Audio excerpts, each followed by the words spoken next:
In 1999, our co-founder Jennifer and her husband traveled to Guatemala to adopt a baby girl.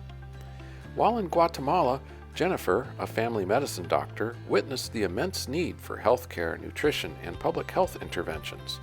The 36-year civil war, marked by a genocide of over 200,000 indigenous people, had drained resources and driven traumatized Maya into isolated mountain villages, cutting them off from Spanish-speaking Guatemala. By 2008, Jennifer joined forces with co-founders Alice Lobenstein, Teresa Wallace, and Sean Murphy, embarking on their first medical mission, leading to the founding of Guatemala Village Health in 2010. We hired an in-country director, Samuel Alvarez, and a nurse to coordinate education for health workers and programs for ongoing medical care, supported by an electronic medical record. Since 2012, we have focused on the Mayan population with its extremely poor health conditions.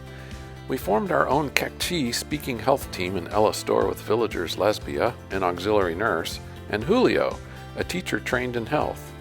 To better integrate with the Guatemalan health system, we hired a Guatemalan medical director and began collaborating directly with the Ministry of Health. In the past 16 years, GVH has hosted over 36 medical trips with several hundred doctors, nurses, PAs, educators, engineers, technicians, and students, many returning to Guatemala multiple times. Currently, we work with 10 villages and have over 12,000 patients with over 22,000 encounters in our electronic medical record. Since 2015, our local nursing team has worked with health promoters, visiting each village monthly to monitor growth and development of babies in our supplement program, manage patients with chronic conditions like diabetes and hypertension, to provide contraceptive and prenatal care, and consult for acute problems. Currently, we also provide limited services in Chinachabilchoch 1 day a week. As a result of conversations with the community before the pandemic, we raised $15,000 and started construction on a community center with a second-floor dormitory for volunteers and community trainees. After consulting with the Ministry of Health, we decided to collaborate on upgrading the community center to a permanent clinic, providing ongoing healthcare access for Chinachabilchoch and the 6 surrounding villages. To meet Ministry of Health requirements, last year we added interior walls, doors, windows, and plumbing with drainage. To complete the project, we need final plaster and paint, installation of ceiling and floor tile, construction of an elevated water tank with sinks in every room, procurement of essential furniture and medical equipment. With this facility, our local team of nurses and health promoters will be able to provide consistent access to primary care, health education and training, and even access to telehealth and emergency care with our new internet system.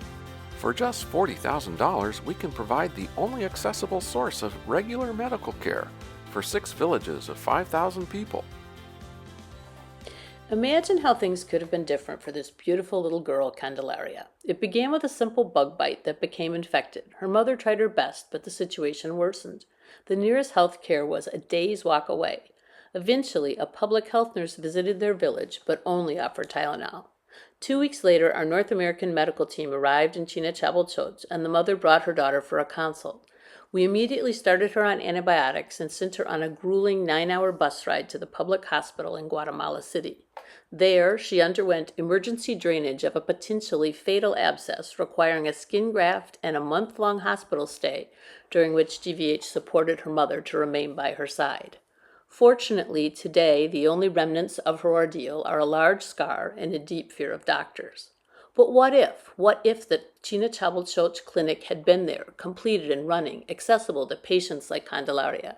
She could have been seen when the infection first started, treated with antibiotics, and recovered in a few days. This is just one case of so many. Accessible and timely medical care can prevent minor issues from escalating into life-threatening situations, sparing patients and their families unnecessary suffering and hardship. This is what it means when we say healthcare is a right for all. This is what you can make possible when you give tonight. Let's do this.